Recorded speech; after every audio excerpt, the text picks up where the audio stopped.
a recorded webinar. Hello and welcome to a very special episode of Daily Work Remote Strategies. This is a session that's sponsored by both Springboard Enterprises and Silicon Valley Change Executive Coaching. I'm going to give you all, the people in this Zoom meeting, a couple of heads ups of things that are going to happen in this call before I go live on Facebook. I have the opportunity to hear from Marie-Louise Murville and from myself, Senia, Maymin, on health and wellness. That's going to be the first half of the call. In the second half, I'm going to, now get ready for this because it's all fancy, I'm going to promote, we're going to stop recording and I'm going to promote you all to panelists, which means we can have a discussion and we'll see each other's video. You'll have the option to turn on your video, to unmute yourself. So all of that will be in the second half. This is a super session. So this is a 1 hour long instead of the 30 minutes that you've seen. We're really glad to have you here. I'm going to turn this over to Anna in a moment to welcome you, but that was just sort of the lay of the land. It's going to be a half hour of content and then we get to play and interact and have fun. So just to start, it's about health and wellness, and I'm going to turn it over to Anna from Springboard Enterprises. Hi, Anna. Great. Hi everyone. My name is Anna Kinsani. I'm Director of Community and Partnerships at Springboard Enterprises. We are a community of almost 800 women entrepreneurs, mostly in the health tech, life sciences, and general technology space. We run programs for women-led tech companies, mostly to help them get funded and to connect them to the resources and community that they need to continue to scale and grow. Both Senia and Marie-Louise are alumni of the Springboard programs, and we're so thankful and excited to keep reeling them into opportunities like this so that we can elevate their expertise and share it with other alumni and other entrepreneurs out there. If you are learning or interested in learning more about Springboard, feel free to directly message me. It's anna@sb.co and would love to share more. But for now, excited to listen to the perspectives of Senia and Marie-Louise. I'll say, we've done a lot of these discussions on a variety of topics, and it always comes back to, but how do I take care of myself so I can support my team? What are best practices from other women entrepreneurs and entrepreneurs in general? And so that's what this session's for. So enjoy, and I will be back to help moderate the Q&A the second half.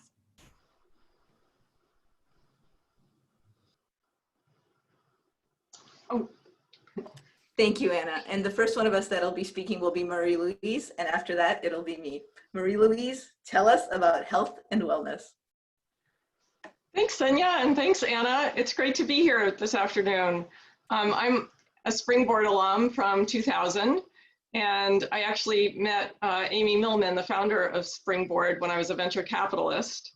And I became a little notorious because I left venture capital to join one of our portfolio companies, telezoo.com, and had the opportunity to be one of the presenting companies at Springboard 2000, which was awesome. So my background is I studied engineering at MIT, did product development and engineering consulting and project management consulting. I was in venture capital for 6 years, where I helped entrepreneurs achieve their business and fundraising goals. As an entrepreneur, I was the CEO of companies where I had to hire and fire people and manage the growth according to key business metrics. And one of my favorite things in the world was mentoring other entrepreneurs, which I've been doing for a long time.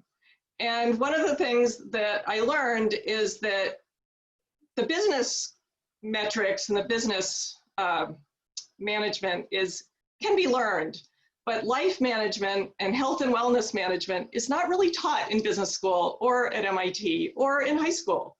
And because of that, I decided to start a company called Delight Me, which stands for Diet, Exercise, Laughter, Inspiration, Goals, Habits Together, Motivation Every Day. And it's a life management platform where people can set goals with people they trust and track progress in an evidence-based way. In addition to having the software platform, I actually now offer More Joy, Less Stress workshops, wellness workshops, and I just finished doing workshop number 10, so I'm super excited to be here and talk to you about ways to have more joy and less stress. And the way I do this is with a 3-part framework: know yourself, know others, and no science. Basically, if you want to have more joy and less stress, you need to know what is bringing you joy and what brings you stress. So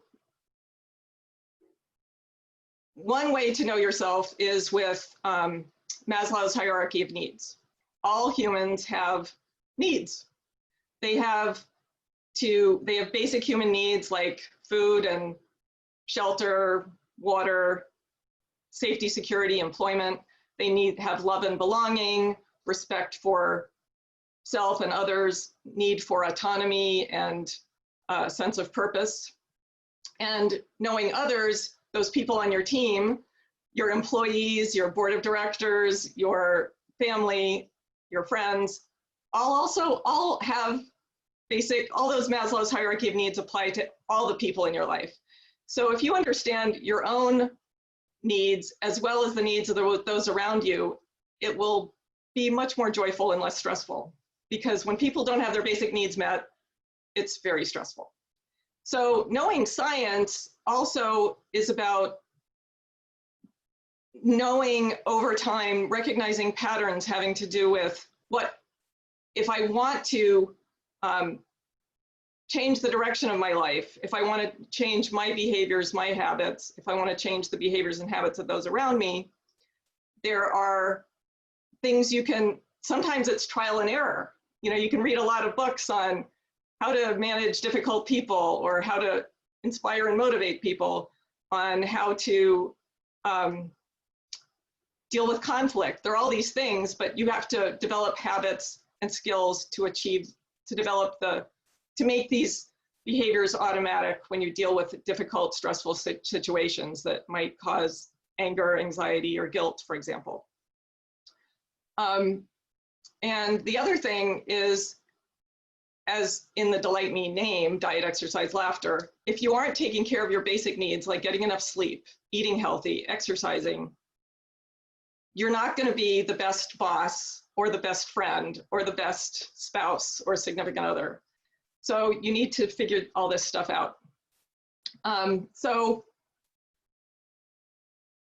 one of the things that I do in the workshop is organize, think of, you know, like in your business, you've got your revenue needs, your fundraising needs, marketing, product development, manufacturing, operations.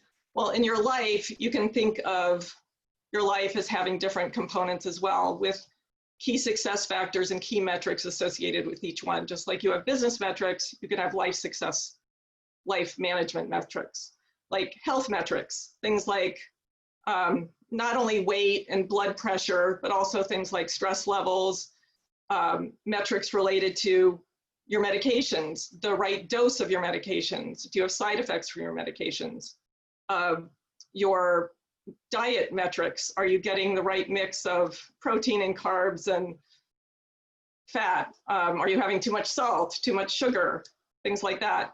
And there are metrics associated with everything, or with fitness, exercise. If you don't get enough exercise, if you're sitting behind a screen all day long, don't be surprised if your neck hurts and your back hurts, and you can have all kinds of problems if you aren't taking care of your body, basically. And it's all interconnected, so you can't just like say, you know, just think at one thing at a time, because they all interconnect. Like if you're really stressed out at work because somebody's driving you crazy, like somebody on the board or somebody on your team, don't be surprised if your neck hurts and your back hurts and your stomach hurts. It happens, and it's important to look scientifically to see the cause and effect. Does my stomach hurt because somebody's driving me crazy, or is it because it's something I ate? Or does my back hurt because of the way I'm sitting, or maybe I'm really stressed out and my body's trying to tell me something? And if your body's trying to tell something, you need to have that self-awareness to tune in to find out what is it trying to tell you. So that's one of the things that I work on with in the workshops and with my clients. And in the software platform, it's designed so that you can track any metric you want in any aspect of life by yourself or with somebody you trust, your personal trainer, your yoga coach, your life coach, your executive coach, your boss. And as an example, with one of our customers, Maria Pickering. She was an entrepreneur with vertical jobs, and she was totally overwhelmed and totally stressed out because she was a new business development executive, and she was supposed to sell $2 million worth of services by Christmas. And she's like, oh my God, I don't know where to start. And so her boss called me up and was like, Marie-Louise, can you help me? And it sounds like this online platform would be great. So I sat down with Anne and Maria, and we talked about breaking that big goal into little tiny bite-sized pieces. So don't think, you don't have to have $2 million by Thursday. You can just break things down into little bite-sized pieces. There's a best practice sales process, like, you have to make cold call. You need to get the names and addresses and phone numbers of people. You need to make phone calls and send out emails and go to networking events and conferences and write proposals. And then if you do all this in a disciplined way, day after day after day, week after week, month after month, good things will happen. And so she used the platform to track the number of calls and the number of emails, et cetera. And she could also use it for tracking things qualitatively. Like, I just met the head of the Redskins, and I just met the head of, somebody from DOD, and I just met somebody from wherever. And basically her stress went away because she knew that every day she was winning on her targets for calls and emails, or every week she was succeeding and doing her little tiny bite-sized steps. And her boss always knew what was going on from a dashboard. So her boss didn't have to worry. She didn't have to micromanage her, and she didn't have to worry about things. And then there was an instant sales report. So Maria's stress went away and she got her targets. Other examples of things that I help people with, not only their fundraising goals, their sales goals, but things like losing weight, losing 20 pounds just by tweaking a few things in your diet so that you aren't as hungry all the time, for example. Like if you eat a lot of sugar, you get a real big rush, but then you crash. So if you have less sugar, you're gonna have more energy, for example. And to get people to pay attention to things like medications, because there are all these side effects that you might not be aware of. There's medications that make you not sleep, or make you sleep too much, or have any number of side effects. So another thing that is in this current COVID and riots and craziness in the world today, one of my most popular pieces of advice is, don't read the headlines first thing in the morning. Prioritize, don't look at your phone first thing in the morning. Do something that brings you joy. Singing, exercise, writing for pleasure, reading for pleasure. Do something for yourself first, and that will pay dividends for the rest of the day. So Senia, I think that's a good intro. I'd be happy to answer any questions, or why don't you take over and do your part? Excellent. So we're going to switch right now. I'll fill in some of the holes. So Marie-Louise has set us a foundation. This is how we planned it. And I'll kind of put a layer on top of that of additional things that may be helpful for you in health and wellness. And then we will take your questions. So get ready. Marie-Louise and I can be like your personal coach. So start getting your questions ready. You can post them into the Q&A, into the chat section. We're going to see them. We'll answer them. All right. So one thing I love that you said, Marie-Louise, which is the small steps.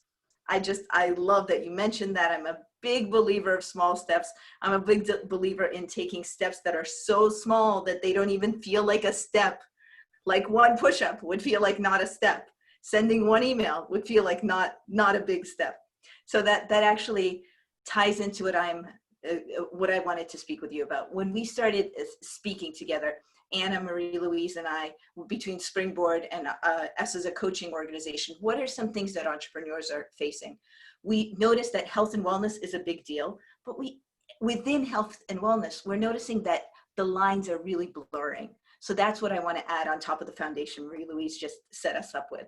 The lines are really blurring in everything that we're doing. We're at home, and I have 2 kids at home, and the kids can walk into a conference call all day long. We sit at our computer, and so we even forget to go out for a walk, even just literally outside.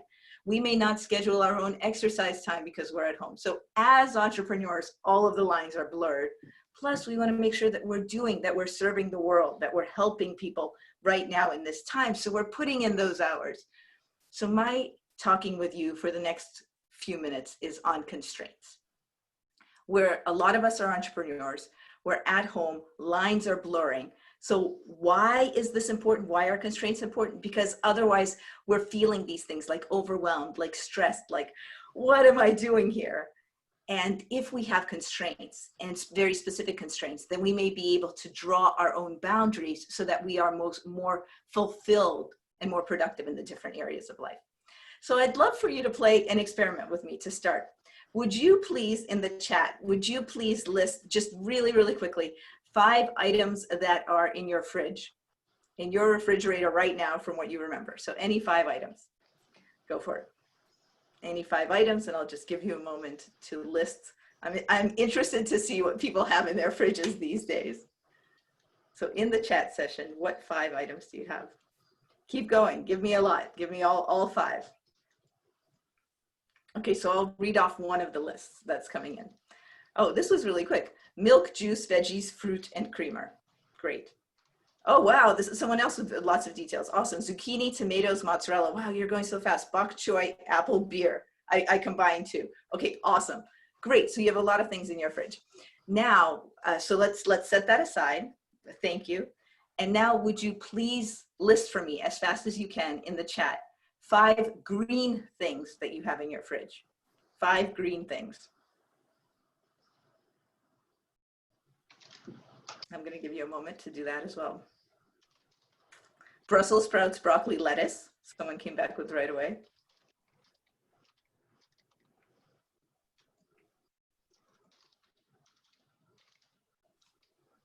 Oh my gosh, that's a lot. Brussels sprouts, asparagus, broccoli, spinach, jalapeno, spinach, butter lettuce, bok choy. So lots and lots.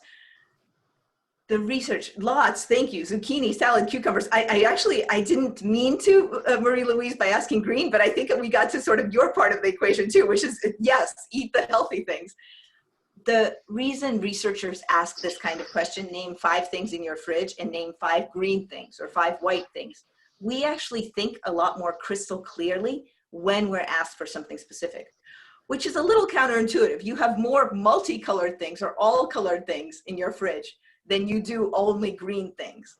But green things, they're faster to come to mind. In research, that's typically the case. By the way, I just want to call out limes as well. Cool, very cool.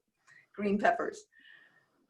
So if there is, and this is just the tip of the iceberg, but if there is research that constraints actually help us, they help us because it's easier to access information. Information is more organized in our heads. If constraints actually help us, then what can you do, what can I do to bring healthy constraints into our life? And I'd like to talk about this again in the next few minutes in 3 domains: our health, our work, and our home. So with our health domain, we're kind of in charge of our health domain. And I'll give an example in each of these. A client that I worked with once, we actually were working on executive presence. The thing that he came to me with is executive presence. I want to be better at executive presence. I don't want to have a quick reaction that might be more anger-based when somebody on my team comes to me. I want to be more level. I want to be more thoughtful, more listening. So that's the topic we were working on. But in the course of our working together, actually really similar to what Marie-Louise said, he found that it was very important for him to get exercise, and he started getting up really early to get exercise. Food was very important and being thoughtful about it, meditation. And I have to tell you, this was a surprising result. He started doing experiments just to change it up for himself a little bit. So he used to wear his watch on one hand for most of his life, over 30 years. And he started wearing it on the other hand, just to not have the habit. And then that habit of wearing his watch on the other hand reminded him of his other new habits. So for him, creating this very small constraint reminded him of his other health constraints and his other habits. It was strange for him to start to think about getting up really early. I mean, we're talking 4 or 5 a.m. in the morning to go exercise, but he tied it to something else that was a memory jogger all day long. So I ask you, what is a constraint that you would be glad to set for your health? What's a small incremental thing, just like Marie-Louise and I are both talking about, something really small. And I'll give you some examples, but now would you please type into the chat again? What's a small constraint that you can set for yourself on health that would help you? A lot of people in general, when I ask this question, they say exercising first thing in the morning. It's one of those things that's a little hard to do before you start, but what if? One other person writes, no more snacking from the bag. That's a really, really good comment. I've just never heard about that. But that makes sense. I can relate to that. That kind of snacking versus a bowl kind of snacking, they're very different snacking. Drinking more water, exercising. So for the person who said exercising, what do you mean? What is that small thing? Is it doing 20 jumps of jump rope? Is it doing 5 crunches? What's the small thing that you can add? Meditating before turning on the TV. You guys are pros. Marie-Louise and I are preaching to the choir. You're pros at these small things that can trigger good events. So that's health. And then we have 2 more domains where setting a constraint may be helpful for you. And the example that I'll give in work is what other coaches on this series have been talking about, which is separating the work. So I'll give my own example. In California, it's 11:23 right now. At 11 a.m., just before 11, I hung a note on my door. I have 2 kids, which is very important. Webinar. It's a yellow sign. I only put it up once a day. They know it. They know it only goes up once a day. So that's my constraint. They can walk in for other things, but I'd be glad to introduce you to them, but I know I would get all frazzled when I'm running a webinar. During a meeting, no problem. So that's a constraint I've set up. But I'll tell you, some of our other coaches are suggesting other work constraints, such as, and this might sound really right for you, or this might even sound a little strange. One coach says, why not walk out the door in the morning, walk out your front door and walk back in, and then walk into your den, your office, your desk, wherever it is, and sit down as if you've walked into your office.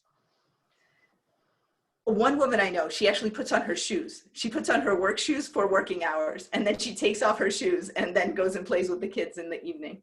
So what constraint can give you that separation? Another person I know, they stretch between every meeting. I mean, literally, they will just stand up and stretch. Or sometimes they'll go on mute and off video just to do a stretch. So their constraint about not letting work eat up their physical time is to integrate the 2. So that's our work. We talked about a health constraint. We've talked about a work constraint. And now let's talk about a home constraint. So a home constraint can be anything where it's important for you to make sure that you have that home time.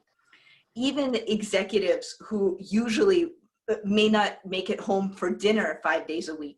Now I see a lot of executives trying to have lunch with their family because they are in their homes and they're able to do that. So if we summarize all this, we've got that constraints may be beneficial. There's lots of research on this. I just gave you a fun fridge example. And then within constraints, I'm suggesting that we think about health, work, and home. What's a small constraint that can help? And I've asked you for a small health constraint, but similarly, you can think, what's a tiny constraint for work? Should I close off my calendar after 4:30 p.m. and not make myself available? Or 3 p.m., whatever it is. What is a constraint that could be helpful for you? And with that, I just want to add a big picture to this, which is completely in line with Marie-Louise's comment. It is small steps. So you might think, oh, Marie-Louise gave me some advice on all of these useful things about my diet, my exercise, about my habits. What do I do? Or Senia said there are 3 things. No, just choose a small step in one thing. You can brainstorm. So Marie-Louise is nodding. And that is my conclusion of this formal part. So thank you for joining us. We're delighted to answer your questions now. Marie-Louise, we really just, I'm going to bring Anna back. We really just sort of had really similar thoughts on life here. And this is the first time we're presenting together. I like that. So one question that we had submitted beforehand was, in terms of limited contact with colleagues, you know, how are ways that you've been able to manage kind of that interaction with the outside world, whether it be friends, coworkers, you know, whatever, to balance that part of our mental health, of not, you know, seeing new faces every day? Well, I created an open mic night via Zoom on Tuesday nights. So instead of going to my favorite pub where there's live music and lots of musicians, I do it all on Zoom. So I've invited all my singer-songwriter friends, and so from for a couple hours on Tuesday, we hang out and yeah, play music and listen to music, and it's super fun. What kind of music do you play, Marie-Louise? Well, I'm mostly in the audience, even though I do sing, and I have sung at the thing, but mostly it's people that are blues, people that do blues, popular music, I don't know, maybe country western, but a variety of styles. And a lot of popular, you know, some people play the Beatles or Bill Withers, or yeah, some of the great blues people. And then we hang out afterwards and just talk, which is really great. Yeah. That's a good idea. I would add a few similar things to that. One is just text a person when you're thinking about them. People are at home, they might be able to text you back. So text a person when you're thinking about them. You're a little bit in control of setting up, just like Marie-Louise did with this open mic group, of who do you want to see from your this school or that school. So getting the people together that you would like to hang out with. And I had another thought, but I forgot it, just around agenda-less meetings. I actually heard this from somebody else. I was on a Financial Times call with the CEO of IKEA, and he brought this up, that this is something they're doing a lot, which is most of our meetings have agendas or have goals, or there are specific people there. And then also they're starting at IKEA to put these agenda-less meetings on the calendar. And that means that at the company, people can come for it's the water cooler break. People can come for a half hour and you can talk about anything. There is no agenda, there's nothing to get done. So those are some ways. Anna, do you think that answers what the person was asking? Yeah, I think so. I mean, I think at least for our team, we are kind of mini teams within Springboard. We meet at least once a day. And I mean, we usually allow the first 10 minutes just to kind of like catch up on personal things and say like, how's your morning? How's your evening? You know, stuff you'd usually say normally, and then say, okay, now it's time to talk about work, you know, and just to have that kind of moment of normalcy that we would in an office is really nice before you just jump right into work. Cause I felt like, you know, calls, I think, and videos have become a lot more efficient when they're done virtually because you don't have that standing around time like you would in person, but sometimes that is needed. So making time for that before jumping into, you know, the actual work you have to discuss. And it's so wise when there's so much going on. So at the beginning, there were all these different news about coronavirus. Now there are so many things in America and globally that we're all paying attention to. And just checking in with all of us, how are we doing? It's just so human. Well, one of the things that I do is I teach in the online MBA program at American University's Kogod School of Business. So for example, at class on Saturday, I gave everybody an opportunity to talk about what's going on in the world, and they were very grateful. So we spent, you know, half an hour just talking, and you know, people stayed afterwards to say, thanks so much for giving us space to talk about what's going on and what's on our mind. So people really appreciate that non-agenda stuff. Let's be more human in a sense. Let's be more human. Thank you so much for the formal part of the call. So we're going to stop the live stream, and thank you so much. Thank you, Marie-Louise. Thanks for Anna for organizing this with us. And I'm going to start the live stream. Okay, this is just us now, and I'm also going to stop the recording, and I am promoting all of you to panelists. So I don't know if you've ever